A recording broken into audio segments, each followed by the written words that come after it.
नमस्ते। आज हम आत्मालोक हॉरर टेल्स की एक ऐसी कहानी की दुनिया में चल रहे हैं जो शायद लोक कथाओं को देखने का नजरिया ही बदल दे। ये कहानी है तीन दोस्तों की जो एक डॉक्यूमेंट्री बनाने के लिए एक श्रापित गांव पहुंच जाते हैं और वहां उनका सामना होता है एक ऐसे राज से जो कह सकते हैं वक्त से भी ज्यादा पुराना है। कहानी की शुरुआत असल में इसी एक लाइन से होती है। सोचिए, एक बैलगाड़ी वाला है जो माया, रवि और नेहा इन तीन दोस्तों को शांतिपुर गांव के बाहर छोड़ रहा है और वो ये बात कहता है। अब ये सिर्फ एक चेतावनी नहीं थी, ये तो उस अंधेरे का पहला इशारा था जो उन तीनों का इंतजार कर रहा था। तो कहानी के पहले हिस्से में ये दोस्त गांव की एक अजीब सी हकीकत से टकराते हैं। देखिए, वो आए तो थे कहानियों की खोज में, पर गांव में घुसते ही उन्हें एक अजीब सी बेचैनी, एक डर का एहसास होने लगता है।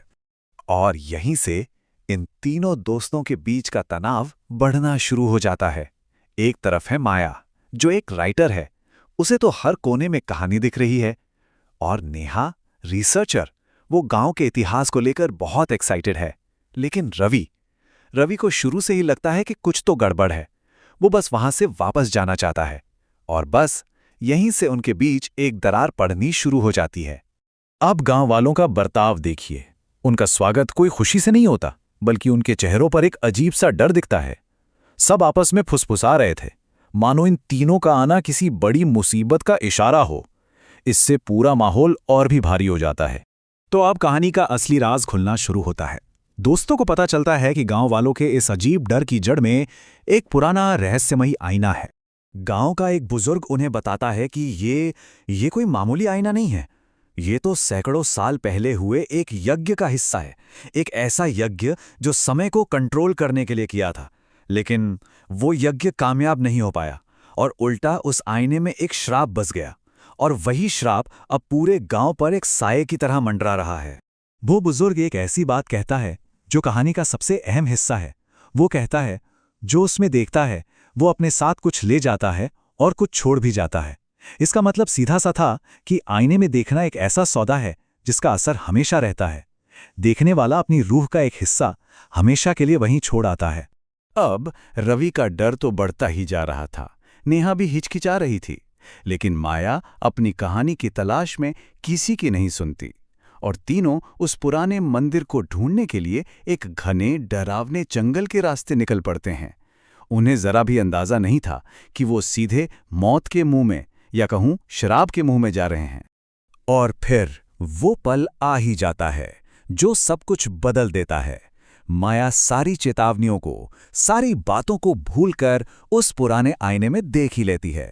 और बस उसी एक पल में उन तीनों की किस्मत हमेशा हमेशा के लिए बदल जाती है।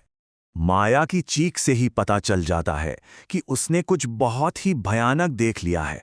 वो कहती है, वो मेरा चेहरा, वो मैं नहीं थी। आईने में उसे अपना ही अक्स दिखा था, पर उसकी आंखें वो लाल थीं। वो माया नहीं थी, वो कोई और था जो अब आईने के उस पार से माया को देख रहा था। तो अब कहानी अपने सबसे खौफनाक मोड़ पर आ जाती है। माया की ये गलती और उसकी सजा अब तीनों को भुगतनी थी। उनका सामना एक ऐसी हकीकत से होता है जो उनके होश उड़ा देती है।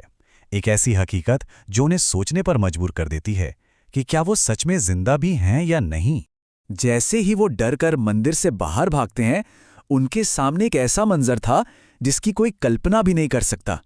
जिस जीते जागते गांव को वो छोड़कर आए थे, वो अब सदियों पुराने खंडहरों में बदल चुका था। ऐसा लगा जैसे उनके पैरों के नीचे से जमीन ही खिसक गई हो। उन्हें बहुत जल्द समझ आ जाता है कि वो एक माया जाल में फंस चुके हैं। मतलब आईने ने उन्हें एक भ्रम में कैद कर लिया था। ये कैसा जाल था जिससे निकलना नामुमकिन था। वो जिस भी दिशा में भागते, घूम फिरकर वापस उन्हीं खंडरों में आ जाते। हर कोशिश के साथ उनकी हिम्मत और उम्मीद दोनों टूट रही थीं। और फिर एक पल आता है जब उन्हें ये कड़वी सच्चाई माननी पड़ती है कि भागने से कुछ नहीं होगा। अगर इस मायाजाल से जिंदा निकलना है तो अपने डर का सामना करना ही पड़ेगा। उन्हें वापस उसी मंदिर में जाना होगा और उस आईने के अंदर की शैतानी ताकत से लड़ना होगा। और अब आता है कहानी का आखिरी हिस्सा। अब देखना यह है कि ये दोस्त मिलकर उस श्राप को तोड़ने के लिए अपनी पूरी हिम्मत कैसे जुटाते हैं।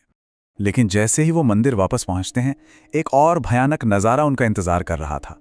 वही गांव वाले जिनसे उन्होंने कुछ ही देर पहले बात की थी, अब पत्थर के बुत बने खड़े थे। ऐसा लग रहा था जैसे उनकी आत्माएं हमेशा के लिए उसी मंदिर में कैद हो गई हों। और तभी उस आईने के अंदर से एक आवाज सीधे माया से बात करती है। वो उसे अपनी दुनिया में आने का लालच देती है, एक झूठा वादा करती है कि वहां उसे शांति मिलेगी, लेकिन असल में वो हमेशा के लिए कैद होने का एक न्योता था। और ठीक इसी मुश्किल घड़ी में नेहा की रिसर्च काम आती है। उसे अचानक एक पुराना मंत्र याद आता है, एक ऐसा मंत्र जो इस मायाजाल को तोड़ सकता है। बस अंधेरे में उन्हें उम्मीद की एक किरण दिखाई देती है और वो अपना आखिरी दाव खेलने की तैयारी करते हैं। नेहा अपनी पूरी हिम्मत जुटाकर उस मंत्र को बोलना शुरू करती है। टूट जा शीशा, भस्म हो जा, मुक्त कर दे इस मंदिर की आत्माएं। ये सिर्फ शब्द नहीं थे, ये उस आईने की काली ताकत के खिलाफ एक बहुत बड़ा हथियार थे। और मंत्र का असर होता है। वो श्रापित आईना अचानक आग की लपटों में चलने लगता है और जैसे जैसे आईना चलता है वो मायाजाल टूट जाता है। वो खंडर वापस असली गांव में बदल जाते हैं और तीनों दोस्त आखिरकार उस खौफनाक श्राप से आजाद हो जाते हैं। वो तीनों वहां से बच तो निकले, लेकिन उनकी ये कहानी अपने पीछे एक बहुत बड़ा सवाल छोड़ जाती है। क्या सच में हर लोक कथा के पीछे कोई सच्चाई छिपी होती है?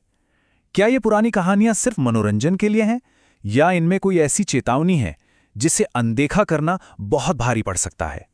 शायद कुछ कहानियों को सिर्फ कहानी समझना हमारी सबसे बड़ी भूल हो सकती है।